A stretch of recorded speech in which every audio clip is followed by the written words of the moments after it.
Vladimir Putin, I believe, to be the richest man in the world. I believe he's worth $200 billion. That money is held all over the world in banks in America and all over.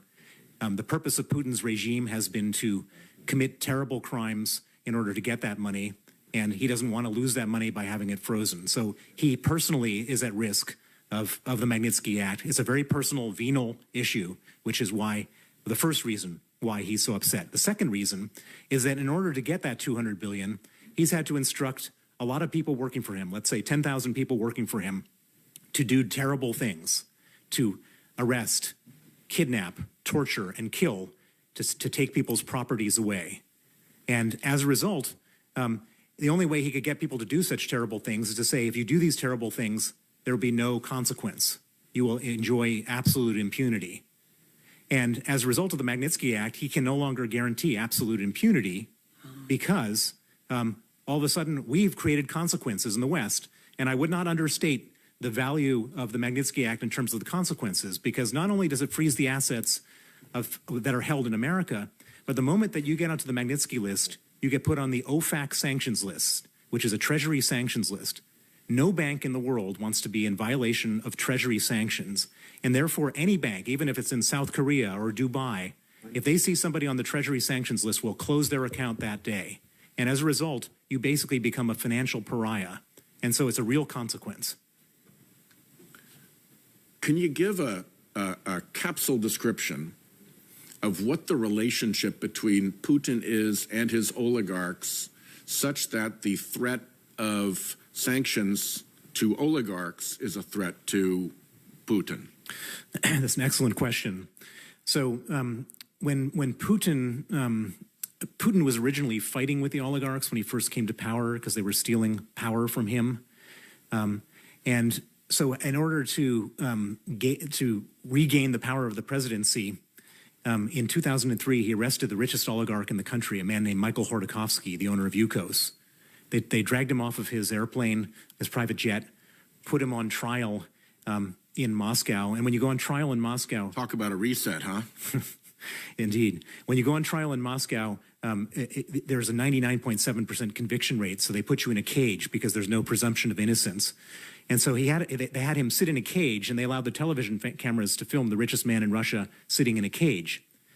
Now imagine you're the 17th richest man in Russia and you saw the richest guy, far smarter, far more powerful than you, sitting in a cage.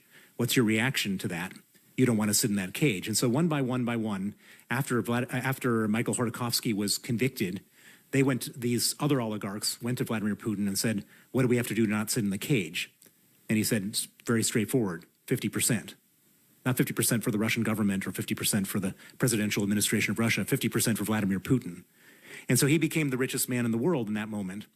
I would basically say that any Russian oligarch, I wouldn't single out Alpha Bank, I would include all major Russian oligarchs, should be dealt with extreme caution, because their wealth is totally dependent on their relationship with Vladimir Putin.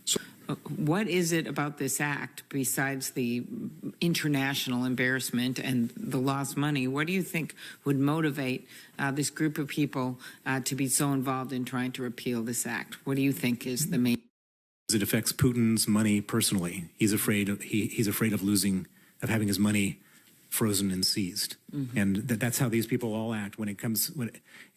Targeted sanctions are 100 times more upsetting to the Russian kleptocracy than broad sanctions. And it's very simple, because in Russia there's like 1,000 people that have all the money, and so you don't have to sanction the country. You can just sanction the individuals, but that upsets them profoundly. Maybe you could describe for Americans who are wondering, why do these sanctions matter to billionaires?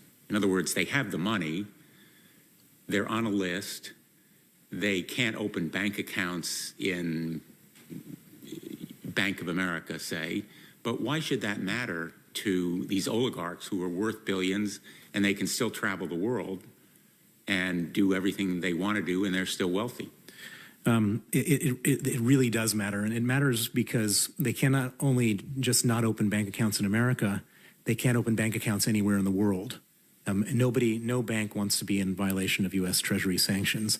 Furthermore, no foreign company, no international company wants to be in violation of Treasury sanctions. And so they can no longer transact business with anybody. So effectively, they become a financial leper, a financial pariah once they get onto the Magnitsky list. And if you have $1 billion and you can't keep it anywhere, and you can't buy anything from anybody, and you can't do any business with anybody, you won't be able to make any more money for sure. You won't be able to invest your money, and you'll be afraid that your money might be frozen in some countries. You can't go to London or Paris or New York and stay at the expensive hotels and put it on a credit card or cash a check or do any of the normal things that oligarchs and billionaires do. You can't do any of that stuff, and so they have to then find ways around it. And in fact, we've discovered that some of the people on the Magnitsky list are effectively breaking sanctions by creating nominees who do all their stuff for them.